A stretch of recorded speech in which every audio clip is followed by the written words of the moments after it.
పంజాబ్లోని ఆదంపూర్ వైమానిక స్థావరాన్ని భారత ప్రధానమంత్రి నరేంద్ర మోదీ మంగళవారం హఠాత్తుగా సందర్శించి సైనికులతో ముచ్చటించారు. భారత్ పాకిస్తాన్ మధ్య కాల్పుల విరమణ ఒప్పందం కుదిరిన 4 రోజుల తర్వాత ఇది జరిగింది. అయితే ఆపరేషన్ సింధూర్ తర్వాత ఆదంపూర్పై పాకిస్తాన్ దాడికి విఫలయత్నం చేసింది.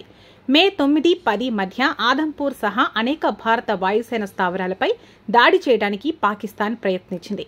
పాకిస్తాన్ తన JF-17 యుద్ధ విమానాల నుంచి హైపర్సోనిక్ క్షిపణులను ప్రయోగించింది. ఈ క్షిపణులు ఆదంపూర్లోని భారత S-400 ఎయిర్ డిఫెన్స్ వ్యవస్థను ధ్వంసం చేశాయని పాక్ ప్రచారం చేసింది. అయితే ఈ ప్రచారాన్ని భారత్ తిప్పికొట్టింది. తాజాగా ప్రధాని నరేంద్ర మోదీ అక్కడ పర్యటించి పాక్ నోటికి తాళం వేసి ప్రజలకు, ప్రపంచానికి వాస్తవం ఏంటో తెలియచేశారు. అంతేకాదు, భారత్తో జరిగిన యుద్ధంలో మనమే గెలిచామని గొప్పలు చెప్పుకున్న పాకిస్తాన్ ప్రధాని ఇండియన్ ఆర్మీ దాడిలో ధ్వంసమైన తమ వైమానిక స్థావరాలు, రాడార్ కేంద్రాలను సందర్శించినట్లు సమాచారం లేదు. పాక్ ఎయిర్ బేస్లు, రాడార్ సెంటర్లు, ఆయుధ డిపోలపై చేసిన దాడులకు సంబంధించిన ఫోటోలను భారత సైన్యం బయటపెట్టింది. ఈ విధ్వంసంతోనే పాక్ కాళ్లబేరానికొచ్చి కాల్పుల విరమణ ప్రతిపాదన తీసుకొచ్చింది. పంజాబ్లోని ఆదంపూర్ వాయుసేన స్థావరాన్ని సందర్శించి వాయుసేన సిబ్బందితో సమావేశమయ్యారు. కానీ పాకిస్తాన్ ప్రధాని షహబాజ్ షరీఫ్ లేదా ఇతర సీనియర్ నాయకులు ఇలాంటి రీతిలో పాక్ వైమానిక స్థావరాలను సందర్శించారన్న నివేదికలు ఇప్పటి వరకు లేవు. అయితే పాక్ ఆర్మీ అధికారి స్థాయిలో చర్చలు, సర్వేలు జరగడానికి అవకాశం ఉంది.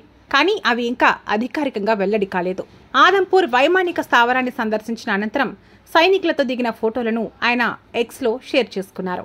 ఈ ఉదయం నేను ఆదంపూర్ వాయుసేన స్థావరాన్ని సందర్శించాను.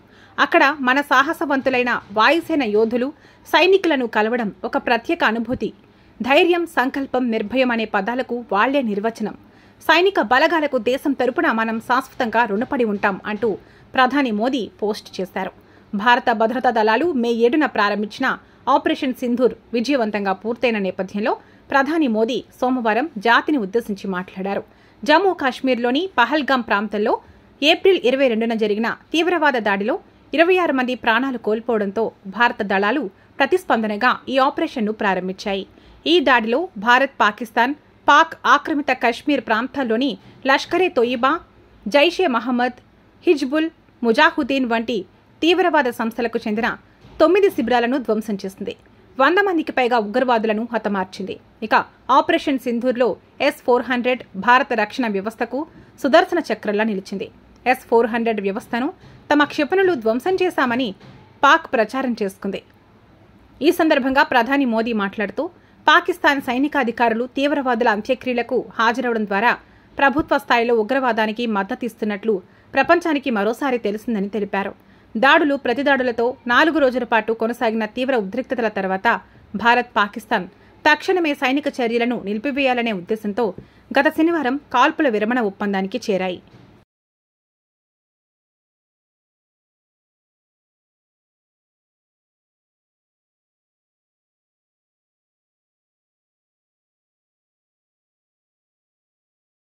भारत माता की, भारत माता की, भारत माता की, माता की।